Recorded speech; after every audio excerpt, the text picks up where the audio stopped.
Welcome to Kovilpatti Kokila vlogs. இன்றைக்கி நம்ம எங்கே வந்திருக்கோம் அப்படின்னா, தூத்துக்குடி மாவட்டம் கோவில்பட்டி அருகில் இருக்கக்கூடிய குருமலைன்ற ஊரில் ஒரு ஐயனார் கோயிலுக்கு தான் இன்றைக்கி வந்திருக்கோம். இன்றைக்கி ஒரு கிடா வெட்டு ஃபங்க்ஷனுக்கு கூப்பிட்டுருந்தாங்க, அதனால் இங்கே வந்திருக்கோம்.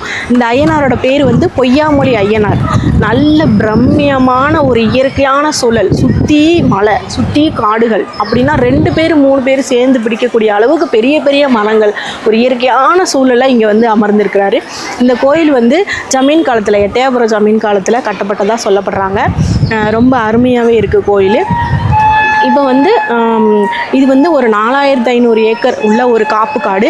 இது வந்து ஜமீன்தாரி முறையில் வந்து இப்போது ஜமீன்தாரி முறையை ஒழிக்கும் போது இது வந்து அரசாங்கத்துக்கிட்ட ஒப்படைக்கப்பட்டுருச்சு. இது வந்து வனத்துறை, ஃபுல்லுமே இது வந்து வனத்துறை அறிவிக்கப்பட்டிருக்கு. ஆனால் இங்கே இருக்கக்கூடிய இந்த கோவிலும் இந்த கோவில் சார்ந்த இடங்கள் மட்டும் தனியார் பட்டாவாக வந்து இருக்குது. இப்போ வந்து நம்ம பொய்யாமொழி ஐயனாரோட சாமியோட சன்னதிக்கு முன்னாடி தான் இப்போ நிற்கிறோம். அங்கே அவரோட சன்னதியை சுற்றி வந்து நிறைய குலதெய்வங்களுடைய சன்னதிகளும் இருக்குது, சின்ன சின்னதாக வச்சுருக்காங்க. பக்கத்துலேயே அக்கம்மாள், அந்த அம்மாவோடைய சன்னதியும் அங்கே அமைஞ்சிருக்கு. அவங்க வந்து நிறைய பேருடைய குலதெய்வமாக கருதப்படுது. இங்கே வந்து ஆடி மாதம், சித்திரை மாதம், அதே மாதிரி ஆடி அமாவாசை, இந்த மாதிரி நேரங்களில் சிவராத்திரி தினங்களில் வந்து இங்கே நிறைய கூட்டம் வந்து வரும்னு சொல்கிறாங்க.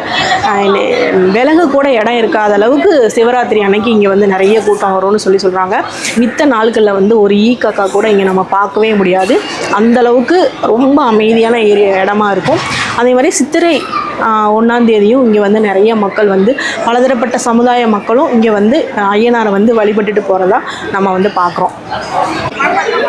இந்த குருமலையில் ஒரு சிறப்பு மிக்க இடம் வந்து இருக்குது. அது என்ன இடம், அந்த இடத்த தான் இப்போ நம்ம பார்க்க போகிறோம். அது என்ன இடம்னு அங்கே போய் பார்க்கலாம்.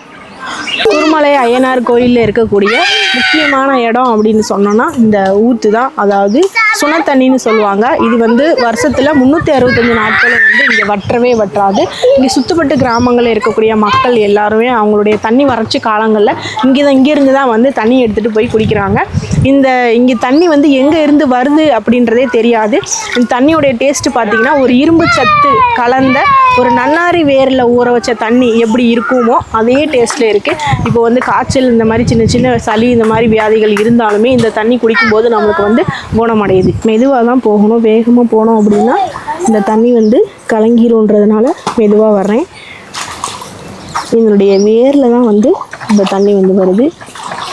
பொறுமையாக அப்படி எடுத்தோம்னா அருமையாக இருக்குது.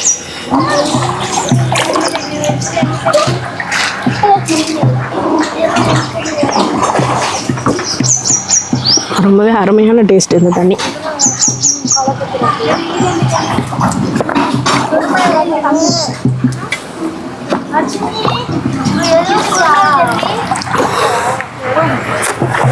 கண்ணாடி மாதிரி இருக்குங்க தண்ணி, தெளிவா.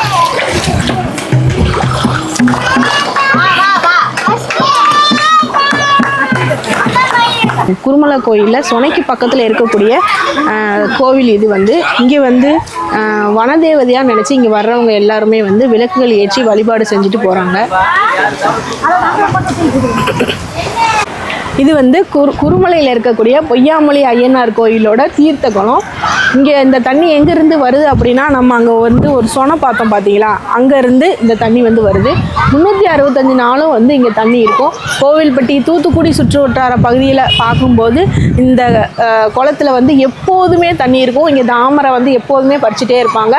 அந்த சொனை வந்து என்றைக்குமே வத்துனதே கிடையாது. அருமையான ஒரு வெட்டிவேர் தண்ணி குடிச்சிருக்கோம் பார்த்தீங்க, அந்த டேஸ்ட்டில் இருக்கும். அடியிலேருந்து எங்கேருந்து தண்ணி வருதுன்னே தெரியாது, ஆனால் தண்ணி வந்துக்கிட்டே இருக்குது. அருமையான ஒரு தெப்பக்குளம். இங்கே குளிக்கும்போது ஸ்கின் டிசீஸ் எல்லாமே சரியாகுதுன்னு சொல்கிறாங்க இந்த தாமரை குளத்தில் குளிக்கிறதுனால. கோயில் பக்கத்துலேயே வந்து பழமையான பங்களா இருக்குது அப்படின்னு சொன்னாங்க. சரி, அதை பார்த்துட்டு போகலாம் அப்படின்னு சொல்லிட்டு வந்தோம். அந்த இடத்துல பார்த்தீங்கன்னா ரொம்பவே 200 வருஷத்துக்கு மேலே உள்ள ஒரு பங்களா தான். இதில் வந்து பழைய காலத்து பங்களா மாதிரி இருக்குது. ஜமீன்கள் வந்து இதை கெஸ்ட் ஹவுஸாக யூஸ் பண்ணியிருப்பாங்கன்னு நினைக்கிறோம். இப்போ வந்து ரொம்ப சேதமடைஞ்சிருச்சு பராமரிப்பு இல்லாததுனால. இன்னும் வந்து கட்டடம் ரொம்பவே ஸ்ட்ராங்காக இருக்குது. பராமரித்தாங்க அப்படின்னா இன்னுமே நல்லாயிருக்கும். இந்த பங்களா வந்து தனியார் பட்டா நிலமா அப்படின்றதுனால இது அப்படியே விட்டுட்டாங்க போல் பராமரிக்காமல். இது வந்து 4500 ஏக்கர் பரப்பளவு இருக்கக்கூடிய இந்த குருமலை காடு வந்து இந்த கோயில் ஐயனார் கோயில் மட்டும் தனியார் பட்டா நிலமாக இருக்குது. கோயில்பட்டி அருகில் குருமலை ஐயனார் கோயில் வந்து தரமான ஒரு வந்து சாமி கும்பிட்றதுக்கான ஒரு தரமான ஸ்பாட்டுன்னு வந்து நான் சொல்லுவேன். ஏன்னா இங்கே பக்கத்தில் இருக்கக்கூடிய தாமரை குளத்தில் குளிச்சுட்டு நல்லா சொன்ன தண்ணி எடுத்துகிட்டு வந்து நல்லா சமையல் பண்ணி சாப்பிட்டுட்டு நம்ம உட்காந்து பிள்ளைங்களோட என்ஜாய் பண்ணிவிட்டு இயற்கை சூழலை ரசிச்சுட்டு போகக்கூடிய ஒரு தரமான இடம். எல்லோரும் வாங்க வந்து என்ஜாய் பண்ணிவிட்டு போங்க. மிச்ச நாட்களில் வந்தீங்க அப்படின்னா ஆடி அமாவாசை அப்புறம் ஆடி மாதம் தவிர்த்து சிவராத்திரி சித்திரை இந்த தினங்களை தவிர்த்து வந்தீங்க அப்படின்னா வனத்துறையில் கண்டிப்பாக வந்து அனுமதி பெற்றுட்டு தான் வரணும். வனத்துறை அதிகாரிகள் வந்து அந்த என்ட்ரன்ஸ்லேயே இருப்பாங்க.